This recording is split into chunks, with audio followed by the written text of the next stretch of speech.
Winnipeg Jets were a team that I did not have high in the rankings coming into this year. They are a team without a captain. They are a team with a coach that only has a 2-year contract, a 1-year opt-out. They are a team that has been on a slide for the last 4 years, and they are a team that is hot in the NHL right now and is getting it done. Are the Winnipeg Jets a threat this year to other teams as they sit first place in Central Division? We're going to answer that question here today. We're going to break down all the differences between Paul Maurice and Dave Lowry's system moving over to Rick Bowness. There are stark, amazing, unbelievable differences to what this team is doing now 11 games into the season than what they were doing for the previous 3 years in the cold, barren city of Winnipeg.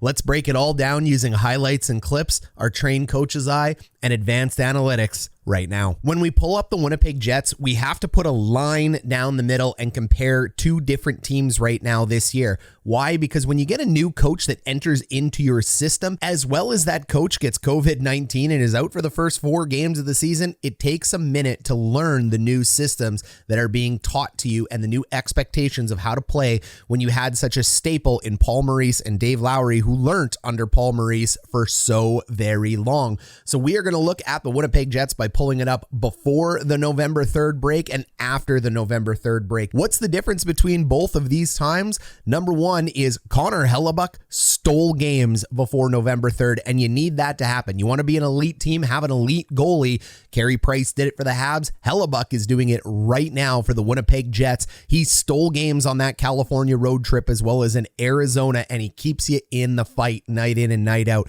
The forwards, the defense were not performing the way they needed to perform, and you can see that in scoring chances, 48%. That means they are 2% more likely to get scoring chances against than for. They ranked 21st in the NHL. High danger chances, they ranked 28th. Yuck.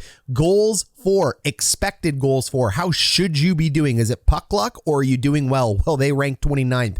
That's not doing well. Goals for by percentage, they rank 17th, and Morrissey just shots directed towards the net versus against yours 24th. They were in the lower half of the league in every critical stat but goaltending.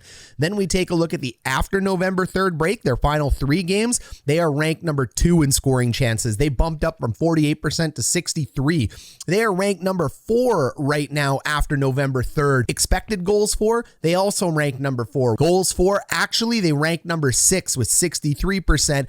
And Morrissey, they rank number 3. So the volume is there. The quality of chances are there. The play is totally flipped upside down with a little bit of a Fresh Prince reference there. They're playing different for 4 key reasons as well, too. They have the highest pressure game in the NHL right now without the puck. Bowness is letting the boys play. He's not overcoaching during the game. Activating defense. Our defense are attacking at all times right now in Winnipeg. They are not holding back and playing zone. They're also deciding to widen the zone. They're not playing this short, little, tight puck support system anymore. They're widening the zone, and this is a sign of heavy confidence. You got skilled players. Lengthen the zone. Don't just go north to south. Don't just dump pucks in and get hard on the net like Dave Lowry said. We're going to talk about how these lines play together at the same speed. Speed plays with speed. You have to play with guys that can think this game and skate this game at the exact same speed as you. Let's go ahead and take a look at what Dave Lowry and Maurice were doing, and then we'll compare the differences on tape using the Dallas game. Let's start with activating defensemen, and let's start with the best defenseman on the Jets right now, Josh Morrissey. Take him a look here, right in the middle of the ice. You can see where his eyes are looking. He's not only staring down the puck, but he has good awareness here. Under a Paul Maurice, Dave Lowry-led system, he would have been backing up and been asked to stay either in front of the net here or cover his zone. Now, unfortunately, that's not going to allow a player of this kind of skill in order to work. So take a look at what happens now when we start the play and that puck comes forward. Because he is allowed to step up into that slot and read the play, he can use his skating, which is his best asset, and he's gone. And it's every defenseman on the Jets. Take a look at Brendan Dillon. He wasn't doing this last year. He was a meat and potatoes guy. Dillon would not have had the confidence or the wherewithal last year to step up into the low slot or the high slot here. But you can see with the puck battle going on in the corner right now, he's looking for an opportunity to score. So the weak side defenseman is now snuck down and he's found open ice.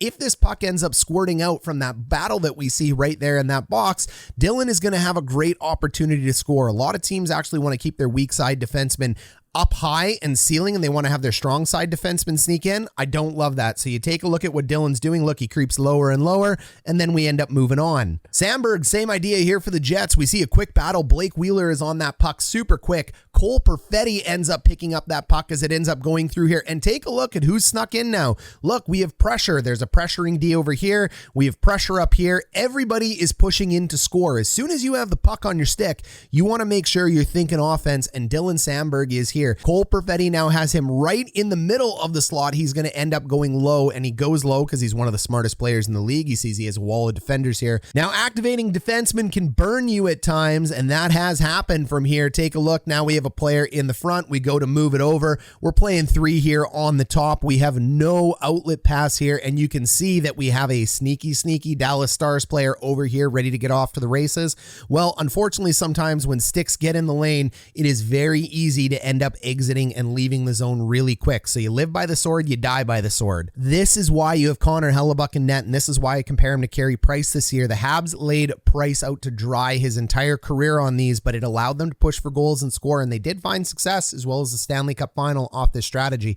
When you have an elite goaltender that can make a save like that, you have the opportunity to push for goals. You're going to score more than are going to get scored against you. Take a look here as well. Even on the transition, here's Dylan DeMello, another 5'6" defenseman here on the Winnipeg Jets, known for his defensive prowess, not his offensive. Take a look at as they enter the zone, DeMello continues skating down the middle, and the Winnipeg Jets now have a defenseman on a breakaway, a 5'6" defenseman on a breakaway due to that activation. So there you have it. Getting defensive, offensively minded into the game is going to make you very dangerous, and when you have a goaltender like Hellebuyck, the answer is simple. He's got to stop a few of those breakaways or big danger chances, but they are betting that Connor Hellebuyck can outplay more of those than the opposing goalie can based on the high danger chances you're going to create. Let's go ahead and talk about widening the zone. I want to show you how deadly that is for the Jets and why they're finding success on it. Now, you have a lateral right here. You can see 3 Jets almost along the same line. Now, when you're taking a look at players attacking along the same line, east-west,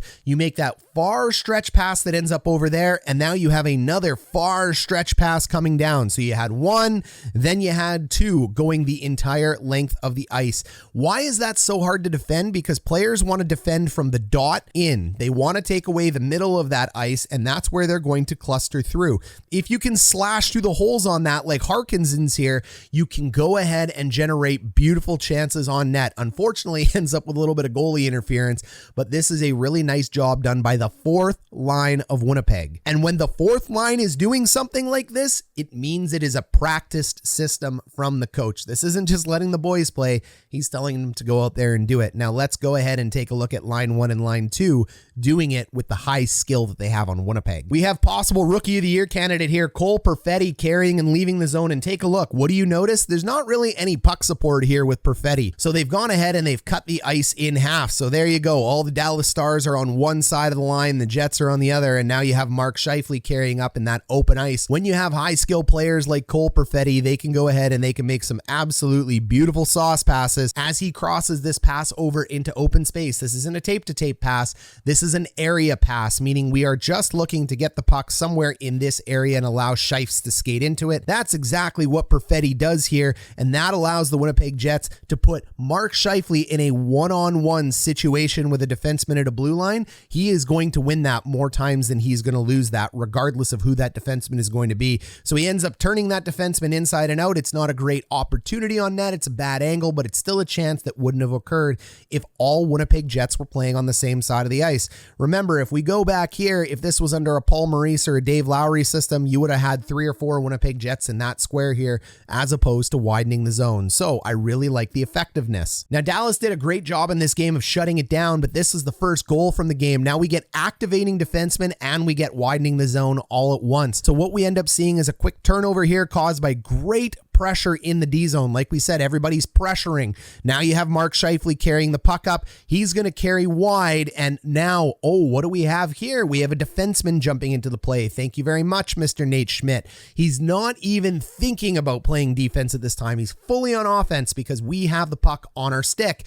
Now you take a look. We have everybody along that same parallel like I talked about. And if I go ahead and I move my head over here to the right, you'll actually see they're attacking with 4, which is what you want to do. You want to attack with 4. 4. When you attack with 4, you have a 4-on-2. Even though the back checker comes back, you're going to end up having a 4-on-3 with that back checker. Mason Appleton ends up driving the net, and now you've widened the zone again. So again, once here, you're widening the zone.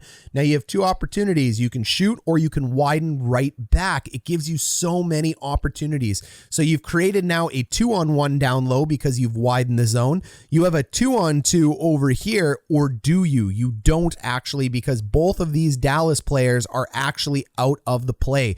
That is going to allow you to backdoor in over here because they are on the wrong side of the puck. So Appleton's going to pick up that puck after driving forward. It crosses that Royal Road that we talk about. That's the line right down the center of the ice here. Anytime it crosses the Royal Road, it's going to be a nearly impossible save for a goalie to make here. Beautiful backdoor, widening the zone, beautiful activating D, and that allows Winnipeg to tie this game, open it up, and that is a lot of confidence you breed off goals like this. All right, so that's widening the zone. We got 2 out of 4 categories taken care of. Now let's talk about high pressure, because I showed you that Paul Maurice likes to play man-on-man in the D zone, and you can see this right here. He's playing man-on-man, and if you want to know where I'm getting all these plays from, I want you to head to the affiliate link down below. Coach Jack Hahn is an AHL, NHL coach. He's written amazing books here on hockey. He is a sponsor of this channel through our affiliate link down below. So if you want to know more about the game of hockey, check that link below for Coach Jack Hahn's book, and you can learn more about this game to the same detail Coach Ryan D has. Also, remember the big thumbs up, subscribe, join our channel, and hey, send a comment. I love guys that keep commenting. Big shout out to all of our members here on the coach's staff. Guys like Tiger and hey, even Joe, who go down below and smash comments for me all the time. It helps spread the love of this video. If you want to get a hold of Coach Ryan D, Discord's a great way to go as well. Now, let's talk about how Winnipeg has changed from this man-to-man coverage to zone coverage, and how zone coverage allows you to pressure, because that is what we want to do. If we're Winnipeg, we want to pressure that puck and create good offensive opportunities from defense. A great place to pressure the puck is going to be your blue line. What Paul Maurice and Dave Lowry were doing before is they were giving up the blue line. So they were actually allowing teams to back in by design. That means defensemen would have played soft off the blue line. You would have had one checker here pressuring, and they wouldn't have held the line. I fully believe in the aggressiveness of holding this blue line and actually pushing forward. So you want to go ahead and make them make a decision here at the blue line to either dump the puck in or cause a turnover in the neutral zone, because those neutral zone turnovers are going to allow you to pick up this puck and break out odd man. Once again, you watch the Habs do it in their playoff run before. Now, they end up getting burnt here. Sometimes when you live by the sword, you die by the sword, but that doesn't mean the system didn't work. You can see here with Neil Pionk, he ends up transitioning from forwards to backwards, and what we see here is a quick little pivot where he actually starts using his momentum to carry himself wide. That's unfortunate. We don't want to do that in this system, so he'll be talked to by the coach. You actually want a sharper angle, and you want to be somewhere along the same parallel as the dot in the middle so you can push those players outside. You got to be able to protect the middle, but you'll see here that because Pionk's momentum ends up carrying him towards the dot, we always talk about defending the dot backwards, yes, but that is because we want to keep the puck carrier to the outside. When we have people who are in the middle, we actually want to cut tighter and push both players to the outside if we can. We don't want to let them slash us up the middle, and that simply happens because Pionk allows his momentum to carry him this way. We always want to pivot towards the middle of the ice, which means we want to pivot on our left foot, not our right foot. Pionk ends up pivoting on his right foot. His momentum carries him too far right. This happens in games that are this fast. You get too used to it. They allow it to flip over. Pionk gets caught, the middle gets slashed, but great job by Morrissey cutting back forward, and that is because of the high pressure at the blue line. He has the ability to recover. So those plays aren't as dangerous as we think, and the opportunity we get to score from that position is very high. Defensive zone pressure as well, unfortunately, starts here with a little bit of a turnover. Morrissey ends up turning the puck over down low. It ends up going up to a defenseman at the top. They move in, really nice block here. Now we have the puck in the middle. When a puck is in doubt like this is considered a 50-50 puck. You either decide to go back into zone coverage or you decide to pressure. What you actually actually want to do here is have everybody pressure the puck. This is a totally new system for the Winnipeg Jets. However, when they end up pressuring this puck, it's a slight little giveaway here by Neil Pionk. He gets trapped, and the key is Josh Morrissey pushes up into the middle instead of covering his man on the back here, and I like the fact that he pushes up into the middle here. What we're doing here is we're saying along this parallel, if you can get this through 3 of our players, then you deserve to get a shot on net, and if you get a shot on net, you deserve to get a good scoring chance. Unfortunately, it's Jason Robertson in front of the net. Fortunately, if you are a Stars fan, and we all know I'm a biased Jets fan on this channel, Robertson, one of the best in the league, buries that.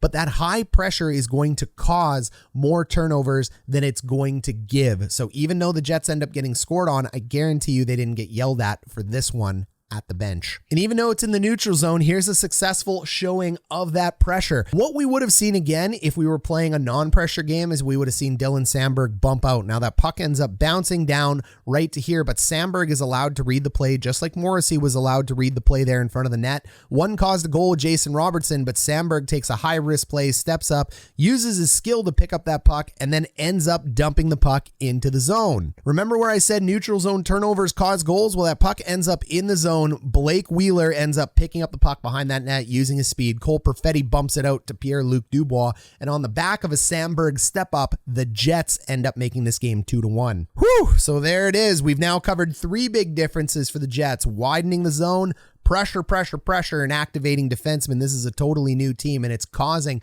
disruption for the rest of the teams in the NHL. I got 2 more clips to show you, and that's players playing at the same speed, mentally and physically. You need to have players that can play together. Do you know why Morrissey and Pionk are partnered together? I've been saying they should do it for 2 years on this channel if you're a Jets fan and subscribed, because they play at the same speed. Yes, they're 2 offensive defensemen. Yes, you'd think you'd want to put a Brendan Dillon or a Dylan DeMello back there with one of these guys to play defense while the other plays offense.